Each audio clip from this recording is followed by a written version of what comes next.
So চলো, তোমরা প্রথমে আমার সকালের মর্নিং পার্টটা দেখতেই পেলে যে আমার মর্নিং রুটিনটা কী ছিল। আমি মর্নিংয়ে কি করি তোমরা তো সবটাই দেখলে। এখন আমি মর্নিংয়ে সব কাজ সেরে চললাম বাড়ির উদ্দেশ্যে রওনা হতে। সো এখন তোমরা বলবে এখনও কি ঠান্ডা আছে? হ্যাঁ, আমাদের এখানে সকালে প্রচণ্ড ঠান্ডা পড়ছে।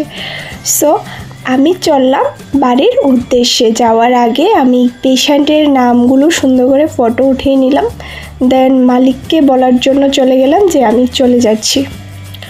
সো চললাম, হাঁটতে হাঁটতে সামনে দেখতে পেলাম খুব সুন্দর বাজার।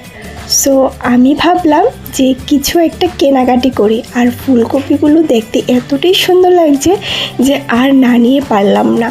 দেন ধনিয়া পাতা, ফুলকপি, বেগুন কিনলাম। সো চলো, বাড়ির উদ্দেশ্যের জন্য গাড়ির জন্য দাঁড়িয়ে আছি। সো বাড়িতে চলে আসলাম অবশেষে।